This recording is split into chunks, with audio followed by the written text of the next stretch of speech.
Welcome back with 5 minutes clips. Today's topic is welding. Again, the subdivision is what we are going to see is GTAW or TIG welding.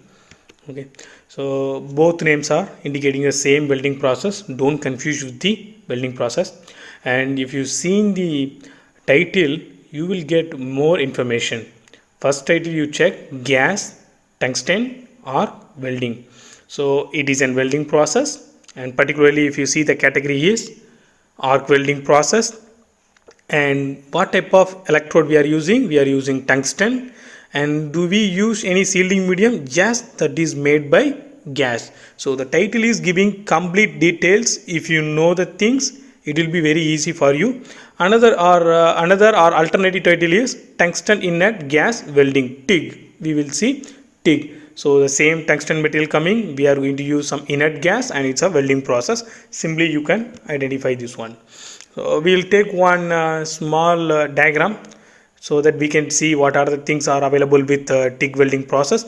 As you can see, there is a molten metal is available in the bottom. Before that, filler wire is available. So if you want, you can use filler metal from the external sources. And you can see there is a gas passage is available. So we are going to use shielding gases through this passage. So that this shielding gas will go and protect the molten pool. If shielding gas is not available, means what will happen? Simply the molten metal will try to react with the atmospheric air. So in the atmosphere we have hydrogen, nitrogen, oxygen, sulfur, etc. So these things will make brittleness in the weldment. So while cooling or after the cool down, it may produce cracks. Sometimes some undesired elements, intermetallics will be formed. Right. So another one is electrical conductor wire is coming from one end, and bottom side workpiece we are going to give earth cable. So to do this, in between we are holding one electrode, the small air gap where the arc is going to created, and you can see we are using tungsten electrode, right? Oh, these are all the some things you should know about GTA welding. Now let us go and check the power sources available in the market. First one is the Welby Daigon OTC Daigon. It's a Japan made, and you can see 350p. That means arc. A means arc. 350 means ampere range up to 350. It can go. P means something, but pulse maybe, I think. Right. This is the tungsten welding torch. It's a manual torch. It will be like this. If you're going for automation, it should be come with this vertical type of torch. And you can see there is a numerical control unit where we are holding the torch and welding is performed. And this cylinder was argon cylinder, and there is some gas flow regulators are available. You can check and you can maintain the gas flow rate. And this is the power source produced by Fronius make, right? And most probably this cylinder must be having some color coding, but here it is in brown color. Just leave it. Depending upon the shielding gas, whether argon, hydrogen, oxygen, etc., that color may be changed, right? For easy identification, we are using that as a reference. Next, what we have to study means type of polarity. In most of the arc welding process, we can make these type of polarities. One is DC electrical, DC negative, DC positive, and one is the alternative current. DC straight polarity, or we can easily call DCEN, the electrode negative polarity. So if electrode is negative polarity, and you can see 70% at work, 30% at W. W is nothing but tungsten electrode. So which polarity we have to use? We have to use DCEN for most of the material, so that 70% of the heat generated will transfer to the work. So the penetration will be more, because we are going to melt more amount of material by using that heat input. So here clearly mentioned there is no cleaning process will be made. And second one is DCEP, that is electrode positive. So what will happen? See the diagrams. Electron will flow from the workpiece to electrode, so that the shape of the electrode is going to change. And this is the main difference between these two polarities. And you can see how the material was added to electrode. That thing is, the materials present in the workpiece will be ionized, and it will go and deposit in the electrode, so that shape of the electrode is going to be changed. Second, if you notice, the bead is deeper, but here is wider. We need deep penetration with narrow geometry, narrow width. So this is best, and you can see the electrode shape also good. After the welding also it will be like this only, so you will get smooth bead. If you having this type of electrode, what will happen? If you are crossing certain distance, the shape will be changed. Due to that, you will get some undefined or irregular contours in the welded surface, right? And the final one is AC. These things you can use EP, EN, you can use for stainless steel, titanium, etc. But AC is, we have to use for some different materials, that is aluminum. Aluminum is lightweight, low melting point it's having, but it's very difficult to break their oxide layer. Aluminum oxide having the melting point twice as the normal aluminum based metal. So in order to break that, we need to clean it, then immediately we have to weld. For that we are using AC. AC, you students can easily understand that it will be like a sine form. One positive cycle, another one is a negative cycle.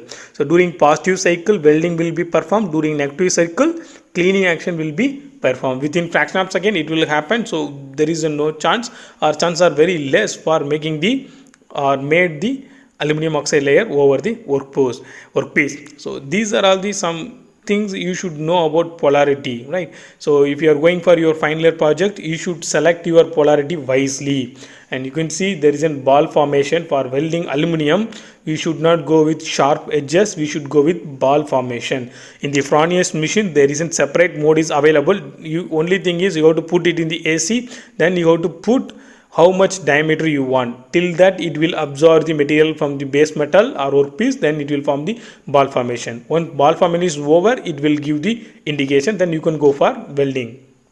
Next, and you should know the effect of shielding gases over the bead. Normally we are using argon. Sometimes if you want helium, for some particular material like stainless steel, you can mix argon plus CO2, so that you will get smooth arc and smooth bead over the joint. As you can see, argon having deeper penetration, argon plus helium having wider, and if you are using helium, it is wider. Penetrance also looks like good, but CO2 you can see wider with good depth of penetration, right? So these are some effect. You cannot simply say that argon is okay for each and every materials, right? This also very important. Not only argon, if you are using some material to be weld, you have to choose corresponding shielding gas. I am telling one interesting thing. If you are going to weld titanium, you cannot use nitrogen, hydrogen or CO2 as a shielding gas.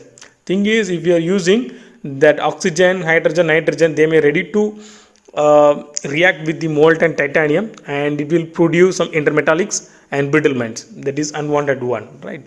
For T joint, we are showing one more profile how it's going to penetrate. Now, not only one electrode, we are using 4 to 5 types of electrodes. Everything is tungsten, but we are adding some alloying elements. You know that alloying elements is always enriching the material properties. Here we are need to maintain the arc, and we have to create more heat. So during that time, these alloying elements will help not only to maintain the arc and save the material. Some specific materials we can use by choosing that types of electrode. I am telling, normally if you are purchasing the electrode with the red color tip, it's thoriated, well and good for all the materials. If you are going to weld aluminum, go for zirconiated electrode, that will give a maximum performance. Similarly, for other materials also we have some color codings you have to choose. And how to make the electrode preparation is very important, and you can see there's a sharp edge like a pencil sharp is available.